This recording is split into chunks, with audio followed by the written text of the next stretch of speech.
Acompanhe com atenção, com reverência, porque estas são palavras de Jesus Cristo e é assim que ele encerra o seu sermão, o Sermão do Monte. Todo aquele, pois, que ouve estas minhas palavras e as pratica, será comparado a um homem prudente, que edificou a sua casa sobre a rocha. E caiu a chuva, transbordaram os rios, sopraram os ventos e deram com ímpeto contra aquela casa, que não caiu, porque foi edificada sobre a rocha. E todo aquele que ouve estas minhas palavras e não as pratica, será comparado a um homem insensato que edificou a sua casa sobre a areia. Caiu a chuva, transbordaram os rios, sopraram os ventos e deram com ímpeto contra aquela casa. E ela desabou, sendo grande a sua ruína. Quando Jesus acabou de proferir estas palavras, estavam as multidões maravilhadas da sua doutrina, porque ele as ensinava como quem tem autoridade, e não como os escribas. Amém. Amém. Crianças, prestem atenção, tá? Vocês que estão aí com a pranchetinha, prestem atenção, olha para cá, tá bom? Vocês vão fazer um desenho hoje muito legal, tá bom? Vocês vão desenhar duas casas. Uma casa está em cima de uma rocha bem firme, tá bom? E a outra casa, você desenha ela construída sobre a areia, em cima da areia. Aí eu quero que você entenda por quê. Olha aqui para mim, tá? Emanuel? Olha aqui, ó. Por quê? Porque hoje a gente vai aprender, crianças, que uma pessoa que vive uma vida de obediência a Deus é como alguém que constrói uma casa sobre a rocha. E aí mesmo que venha a chuva, o que é que vai acontecer? A casa não vai cair, porque ela foi construída num lugar firme. Só que a pessoa que não obedece a Deus é a mesma coisa que construir a casa sobre a areia. Só que a areia é frágil. Aí vem a chuva, transborda o rio, o que é que acontece? A casa, ó, cai. Tá? Tudo isso para a gente entender o seguinte, olha. Nós precisamos viver uma vida de obediência a Deus. Porque todo aquele que faz parte do reino do céu precisa obedecer o rei. Tá bom? Façam esse desenho aí que depois a gente vai conversando mais ao longo da pregação. Tá bom? Então desenha essas duas casas. Uma sobre a rocha e uma sobre a areia. Tá certo? Quem como eu cresceu frequentando a famosa escola bíblica de férias, conhece de cor essa música infantil. Não construa sua casa na areia. Não construa na beira do mar. Mesmo que pareça firme, é impossível que ela fique. Quando vier a tempestade, ela vai derrubar. A rocha é o lugar de construir. O alicerce forte que não vai cair. As tempestades vão e vêm, mas a paz de Cristo tu tens. Irmãos, enquanto eu estudava, me preparando para pregar esse texto, eu revisitava a infância e eu me dei conta de que essa música tão simples contém um chamado tão sério e urgente. Você me pergunta, que chamado é esse, João? É o chamado de Cristo para responder de forma correta ao Sermão do Monte. Para responder com obediência. E segundo Jesus, em seu encerramento, a pergunta mais importante a ser respondida é: onde você vai construir sua casa? Sobre a rocha ou sobre a areia? Nós finalmente chegamos ao fim do Sermão do Monte. E até aqui Jesus apresentou o reino dos céus. Como e quem são aqueles que entram neste reino? No capítulo 5, por exemplo, ele apresentou o caráter desses por meio das bem-aventuranças. Ele também apresentou a si mesmo como cumprimento da lei e dos profetas. No capítulo 6, ele tratou sobre a vida de piedade que os cidadãos do reino precisam demonstrar. Neste mesmo capítulo, ele falou sobre a necessidade de guardar-se tanto do amor ao dinheiro como da ansiedade. Ele moveu-se então para o que temos no capítulo 7, versando sobre o cuidado que devemos ter com julgamentos precipitados e hipócritas, bem como sobre a necessidade de oração persistente. A partir daí, como vimos nas últimas semanas, ele entrou em suas exortações finais. Entrai pela porta estreita, acautelai-vos com os falsos profetas. Então aqui, meus irmãos, ele chega ao arremate final. Suas últimas palavras. E da forma como tratou a obediência anteriormente, quando ele disse no verso 21, nem todo o que me diz Senhor, Senhor, entrará no reino dos céus, mas somente aquele que faz a vontade do meu Pai, que está no céu. Ele termina o seu sermão insistindo nesse mesmo tópico. o tópico da obediência. E por meio de uma parábola curta, mas muito cativante, o Senhor disse que para entrar no reino, irmãos, é preciso não só ouvir e crer, mas obedecer a sua palavra.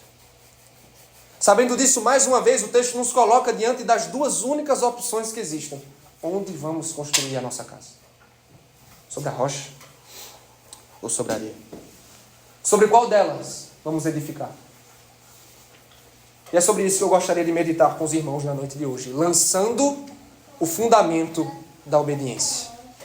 Lançando o fundamento da obediência. As crianças que sabem escrever, tá? Ajuda aí, tá, papai e mamãe? Lançando o fundamento da obediência. Por que, meus irmãos, nós devemos obedecer às palavras de Cristo? Ou qual é a importância de edificarmos a casa sobre o fundamento certo? No encerramento do sermão, Jesus dá duas razões. Uma positiva e uma negativa. Vamos começar pela positiva. Do verso 24 ao verso 25. Por que devemos obedecer às palavras de Cristo? Porque o fundamento da obediência é seguro. Porque o fundamento da obediência é seguro. Volte mais uma vez seus olhos para o verso número 24 comigo. Todo aquele, pois, que ouve estas minhas palavras e as pratica, será comparado a um homem prudente que edificou a sua casa sobre a rocha. Nós sabemos que Jesus está prestes a concluir seu longo sermão pelo uso da conjunção pois. Ela é traduzida em outras versões como portanto. E conhecendo bem o seu público, Jesus utiliza para finalizar uma parábola. Afinal de contas, irmãos, poucas coisas causam mais impacto dentro de um discurso do que o uso de uma boa ilustração. E quanto a isso, os evangelhos deixam muito claro a habilidade incomparável de Jesus Cristo de usar ilustrações, histórias e parábolas para comunicar verdades espirituais. É exatamente o que ele faz aqui. E nessa parábola há dois tipos de construtores: o prudente e o insensato.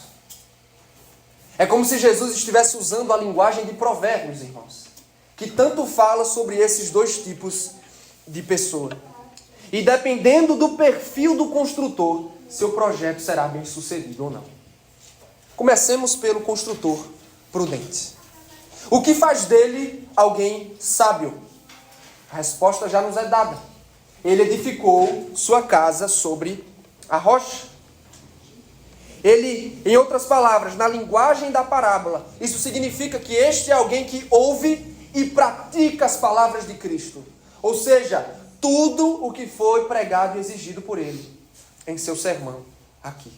Porque obedece às palavras de Cristo, este homem encontrou um alicerce firme e seguro bastante para edificar sua casa, que nada mais é do que a sua vida. E tendo lançado o fundamento da obediência, o homem prudente pode seguir com seu projeto de construção em paz, sem temor ou preocupação alguma. Por quê? Verso de número 25. E caiu a chuva, transbordaram os rios, sopraram os ventos e deram com ímpeto contra aquela casa que não caiu, porque fora edificada sobre a rocha. Como nós bem sabemos, irmãos, a engenharia, a construção do século I para cá amadureceram muito. Nós não podemos pensar nas construções daquele tempo nos mesmos termos das estruturas modernas e seguras que temos hoje. Por exemplo, naquela época, as paredes das casas eram feitas de barro cru. Seus telhados geralmente de terra e palha. O que faziam das casas algo totalmente frágil. Portanto, o mais importante era onde essa casa estava alicerçada. Tudo dependia do alicerce. Sabendo disso, irmãos, o homem prudente cava profundamente até encontrar a rocha. E ele lança os fundamentos da sua casa sobre ela. E dessa forma, ele se preveniu contra o pior. Porque Jesus diz: veio a tempestade com fortes chuvas. Os rios transbordaram e os ventos sopraram com violência contra aquela casa. E o que aconteceu, irmãos? Ela manteve-se de pé, porque fora edificada sobre fundamento sólido, sobre a rocha, que são as palavras de Cristo. Sendo assim, ouvir e praticar, obedecer às palavras de Cristo, é assemelhar-se ao homem prudente que construiu sua casa sobre um alicerce seguro. Me permita frisar mais uma questão que eu falei muitas vezes aqui. Jesus não está ensinando que a entrada no reino e a permanência no reino se dá por meio, ou se conquista por meio da obediência. Nós ouvimos algumas semanas atrás, a porta estreita é a porta da graça. São os pobres de espírito que entram por ela. Mas ao mesmo tempo, querido, ouça isso, os que entram pela graça são chamados a responder a essa graça com obediência e submissão ao Senhor. Não é por acaso que a Bíblia deixa muito claro que a fé salvadora, a fé genuína, é comprovada por meio da obediência. Para citar alguns versos paralelos, Tiago, em sua carta, ele disse: a fé, se não tiver obras, por si só está morta. Mas alguém dirá: tu tens fé, e eu tenho obras. Mostra-me essa tua fé sem obras, e eu com obras mostrarei a minha fé. Esse mesmo Tiago também disse o que lemos no momento de oração de confissão.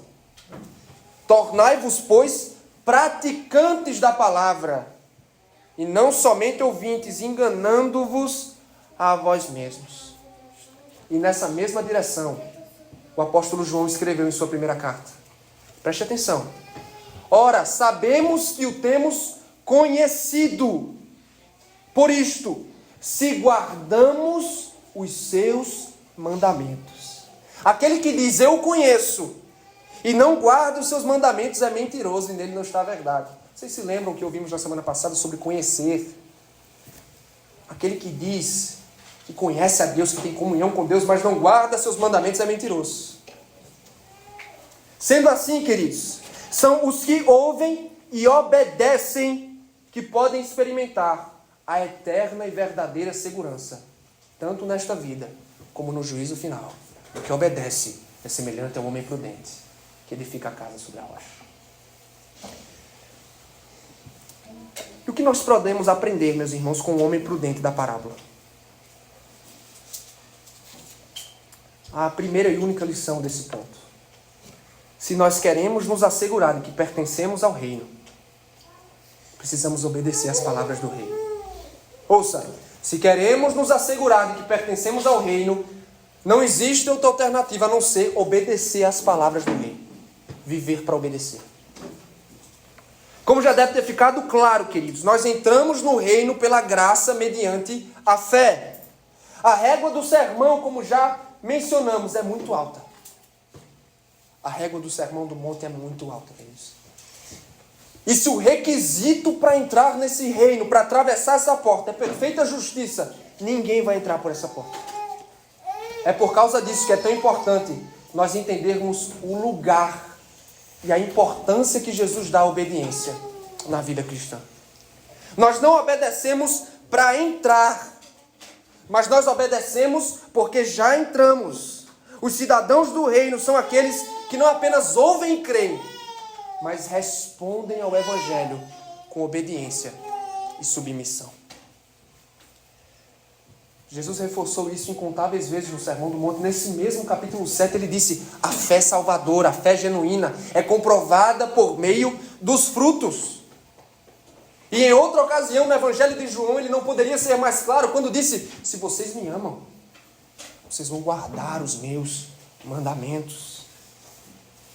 O mesmo João, como acabei de ler na sua primeira carta, ele disse: se conhecemos a Deus, nós vamos guardar os seus mandamentos. Aquele que diz eu o conheço, eu tenho parte com ele, mas não obedece, é mentiroso. O que eu quero dizer é: o nosso amor e a nossa comunhão com Cristo são comprovados por meio de obediência. Por isso entenda de uma vez por todas, não adianta ser apenas um ouvinte, um simpatizante do Evangelho, mas sim um praticante da palavra. Da mesma forma, não adianta dizer Senhor, Senhor, como os falsos profetas do texto passado. Mas a sua vida não se submete de fato ao senhorio de Cristo. Por isso a mais importante pergunta a ser feita neste ponto, queridos: será que é assim que somos? vivemos para obedecer a palavra de Cristo. Quem é o Senhor da sua vida, meu irmão? Você é o Senhor? Ou Ele é o Senhor? Você vive para fazer a própria vontade ou para fazer a vontade daquele que o salvou? Para você chegar a um diagnóstico quanto a isso, basta você avaliar a sua vida à luz do que foi pregado por Cristo no Sermão do Monte. O seu caráter é parecido com a descrição das bem-aventuranças? Você é pobre de espírito. É assim que você se vê diante de Deus, pobre de mãos vazias, vazio de toda justiça própria, lamentando por seus pecados. Será que nós somos puros de coração? E por isso nós estamos lutando para mortificar toda impureza, toda cobiça, toda luxúria e imoralidade sexual do coração. Se vivemos para obedecer ao Senhor, irmãos, nós vamos buscar também um coração perdoador, livre do ódio, do espírito de vingança. É assim o seu coração, é assim que você tem sido, se esforçando para amar e perdoar. Nós também atendemos às ordens de Jesus, irmãos, quando não vivemos ansiosos com as preocupações, com as nossas necessidades, com o amanhã. Se nós entramos no reino, irmãos, isso significa que tudo o que fazemos, principalmente os atos de serviço e piedade, como ouvimos no capítulo 6, o serviço que prestamos na igreja, nossos atos de devocionais, leitura bíblica, oração, seja o que for, essas coisas vão ser feitas não para a nossa glória, não para a glória dos homens, mas para a glória de Deus. E da mesma forma, irmãos, se nós vivemos para fazer não nossa vontade, mas a vontade deste rei, nós não vamos servir ao dinheiro e buscar os seus tesouros, mas nós vamos acumular e priorizar os tesouros do céu. Será que eu e você temos nos guardado de julgamentos precipitados e cruéis?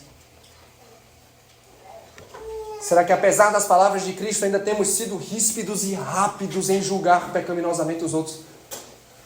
Ou será que temos buscado a sensatez e a misericórdia que Ele espera de nós?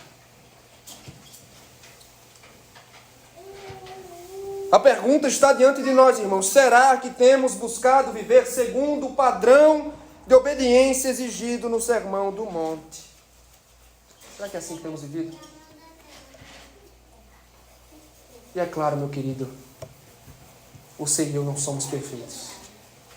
Muito menos somos capazes de oferecer perfeita obediência. Nem temos força para fazê-lo em nós mesmos. Mas eis a boa notícia. Esse mesmo Deus que nos chama a obedecê-lo é o Deus que nos capacita com a sua graça para atendê-lo. É Ele quem efetua em vós o querer e o realizar, irmãos. Nós obedecemos não pela força do nosso próprio braço, mas oferecemos pela graça e pela assistência que o próprio Deus nos dá. Então me permita adverti-lo uma última vez. Não se sinta seguro no que você sente, muito menos no que você pensa sobre si. Também não se sinta seguro no que você faz pontualmente para Deus. Você quer assemelhar-se ao homem prudente? Você quer edificar a casa sobre a rocha? Confirme a sua fé por meio de obediência perseverante. Persevere na obediência. Porque aquele que edifica a casa sobre a rocha é aquele que vive uma vida de obediência diante de Deus. Que submete a própria vontade à vontade do Senhor, conforme foi revelada aqui na palavra e no Sermão do Monte. Que Deus nos ajude, queridos. Amém? Nós estamos meditando no tema lançando o fundamento da obediência. Crianças, as crianças que sabem escrever, né? O primeiro ponto foi porque o fundamento da obediência é seguro. Se você construir a casa sobre a rocha, você está seguro, tá bom? Mas, por outro lado, o que é que acontece se não edificar sobre a rocha? Aí aqui a gente tem o segundo ponto. Porque o fundamento da desobediência leva à ruína. O fundamento da desobediência leva à ruína. Jesus segue a parábola e agora ele nos apresenta ao segundo construtor. Acompanhe comigo, verso do número 26.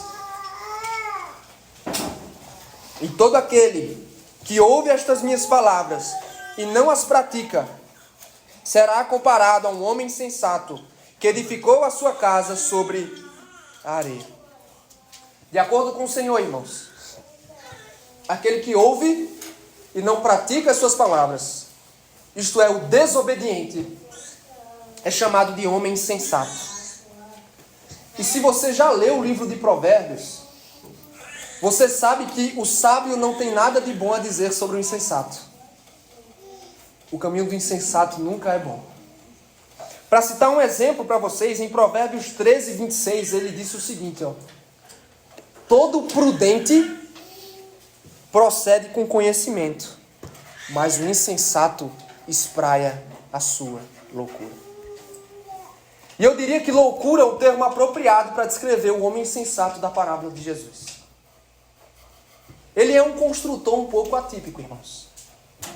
Ele fugiu do padrão. Quem sabe resolveu inovar e poupar tempo. Ao invés de edificar sua casa sobre um alicerce firme, ele teve a brilhante ideia de levantá-la sobre a areia. Sua casa, imagino eu, não fugiu muito do padrão da construída pelo homem prudente. A diferença fundamental é o alicerce. E foi exatamente isso que o colocou em grande risco. Por quê, meus irmãos? Jesus Cristo nos responde no verso 27. E caiu a chuva, transbordaram os rios, sopraram os ventos, e deram com ímpeto contra aquela casa, e ela desabou, sendo grande a sua ruína. Você percebe que a casa do insensato foi submetida às mesmas provas que a casa do prudente? O seu grande problema, porém, é que o seu projeto de construção não foi feito, planejado, pensando no pior, pensando no futuro. Por isso, a tempestade também veio com fortes chuvas. Os rios transbordaram, os ventos sopraram com violência. E diferente da casa do homem prudente, ele assistiu a sua ser completamente destruída e arruinada, porque ela estava alicerçada sobre alicerces frágeis demais. Uma expressão muito importante que está no texto: grande ruína. Grande ruína. Ela não está aqui por acaso, irmãos. Se você observar atentamente o contexto, todo o capítulo 7, o que temos caminhado até aqui, você vai notar que no capítulo 7, versos 13 e 14, Jesus disse que o destino daqueles que seguem pelo caminho largo é a destruição. Do verso 15 ao verso 20 deste mesmo capítulo, ele fala sobre o fogo queimando as árvores infrutíferas. E do 21 ao 23, ele fala sobre a rejeição do Senhor aos desobedientes no dia do juízo final. A expressão grande ruína não comunica outra coisa senão esta: a condenação reservada para os rebeldes e desobedientes. Como homem sensato que edificou a sua casa sobre a areia, todo aquele que se recusa a dar ouvidos à palavra de Cristo e a obedecê-la, confiando em si mesmo, vivendo para satisfazer sua própria vontade pecaminosa, nada deve esperar além de destruição e ruína. E não uma ruína puramente temporal, ruína eterna. Ruína eterna.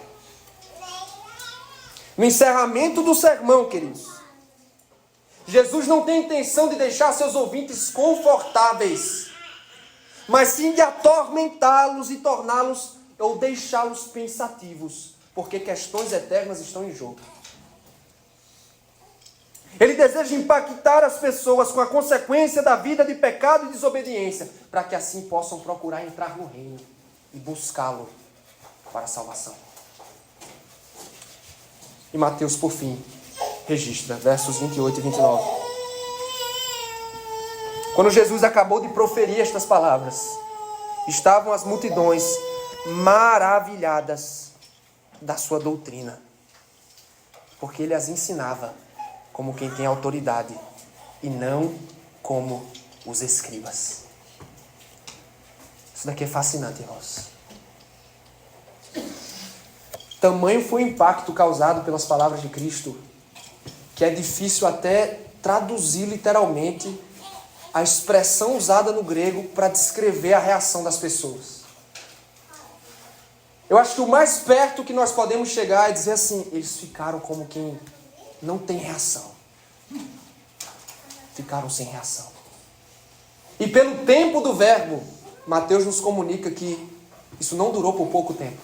Não foi algo momentâneo. Mas a impressão do sermão se estendeu por certo tempo. E qual é a razão para tamanho espanto, irmãos? O texto diz é que ele falava com autoridade, diferente dos escribas do seu tempo. Os escribas pregavam assim: ouvistes o que foi dito? Jesus pregava: eu, porém, vos digo. Ele, irmãos, libertava a verdade das amarras da distorção, do engano.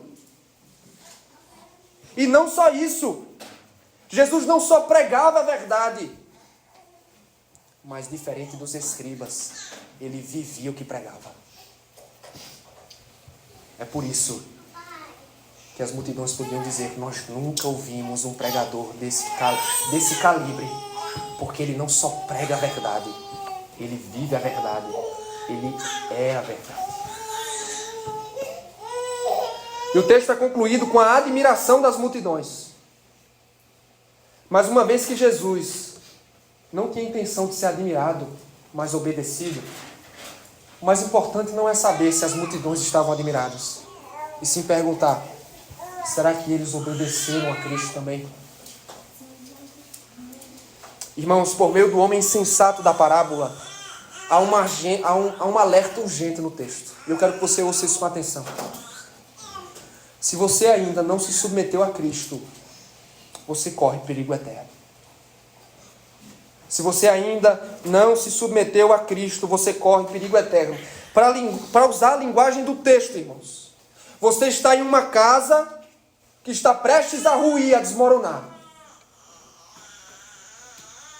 Mas talvez não seja como você se sente no momento. Com certeza não é como o mundo enxerga a situação. Eles costumam dizer: mas essa conversa de inferno, de juízo, de ira de Deus, essas são tópicos de fanáticos religiosos. Ou ainda, muitas pessoas têm uma compreensão totalmente equivocada da pessoa de Cristo. Elas o veem como cheio de amor e graça, e Cristo é de fato cheio de amor e graça. Mas, irmãos, ele é descrito na Escritura como juiz, como um guerreiro que virá no último dia para vencer seus inimigos. Para vencer seus inimigos. E sejamos claros, só há duas opções: ou você é servo de Cristo, ou você é inimigo dele. Ou você edifica a casa sobre a rocha em obediência, ou você a levanta sobre a areia, o desafiando. Não existe terceira alternativa. E é justamente por isso, ouça isso, que você tem que levar as palavras dele a sério. Ele não está blefando quando ele diz que aquele que edifica a casa sobre a areia será destruído. Você sabe por quê? Porque ele mesmo, naquele dia, vai reduzir essas casas aos escombros e ao pó. Ele mesmo vai fazer. Em outras palavras, ele vai julgar, destruir os rebeldes por meio do seu poder para sempre. Para sempre. A intenção de Cristo é justamente essa: é chacoalhar aqueles que estão vivendo confortavelmente em seus pecados. É despertá-los para a destruição repentina. Eu me pergunto, querido, será que é o caso de alguém entre nós? Será que é o seu caso? Você tem ouvido as advertências do Evangelho, mas ainda assim você insiste em acompanhar o insensato edificando a casa sobre alicerce frágil, sobre areia. Você está ignorando a palavra de Cristo. Você está vivendo em completa rebeldia. Por acaso você não deseja obedecer ninguém, nem mesmo Deus, porque você só vive para satisfazer a própria vontade? Me permita ser franco: seu projeto é vão. É um projeto fracassado. Porque, por mais que você esteja aos seus olhos erigindo um belo edifício, esse edifício, porque está construído no lugar errado, ele está com hora e data marcada para ser completamente reduzido a cinza.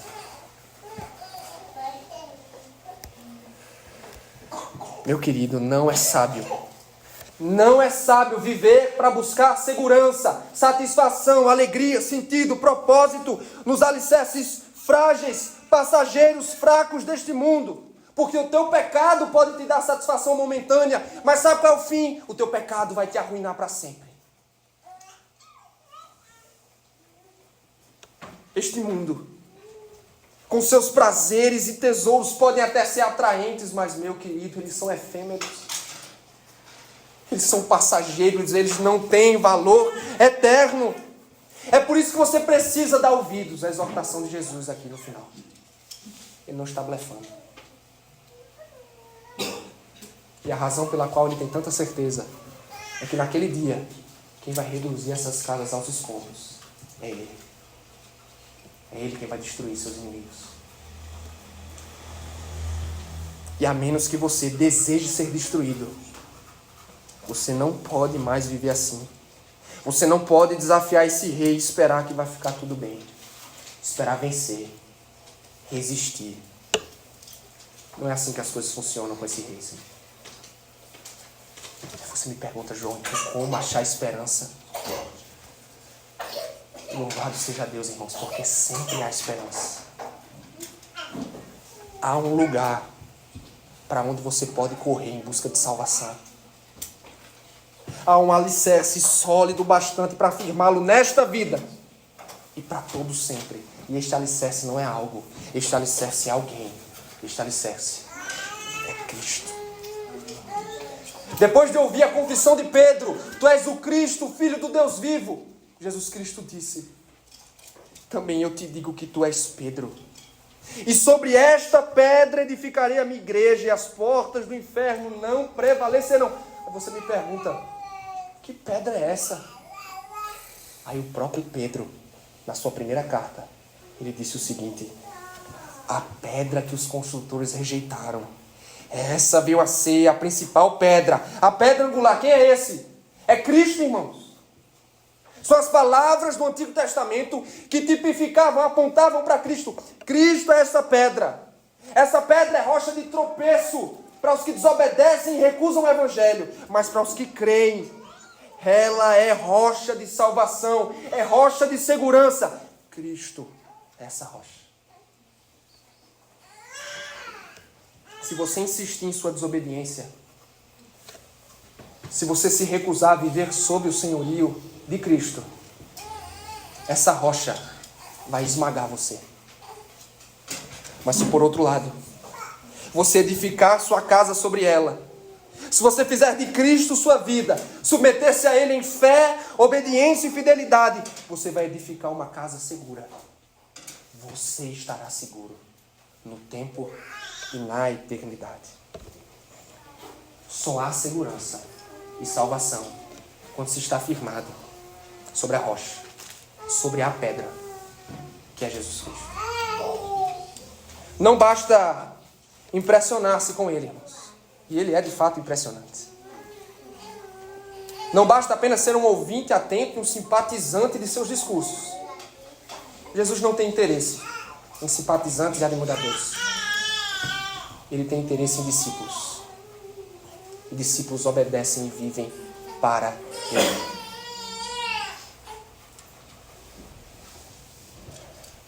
O que Cristo realmente espera, irmãos, é que os que ouvem o Evangelho abandonem o caminho da rebeldia. Arrependam-se dos seus pecados e corram com fé na direção da rocha, que pode guardá-lo e salvá-lo para sempre. E não só isso. Depois que você entrar no reino, você vive para o rei, para obedecer ao rei. Concluindo, quem diria que aquela famosa música infantil comunicava um chamado tão sério? Aquela música que geralmente as crianças cantam na brincadeira, em meio a danças e coreografias, mas que comunicam o chamado mais sério e urgente, que nos coloca diante das duas únicas opções que existem, onde sua casa será edificada: sobre a rocha ou sobre a areia.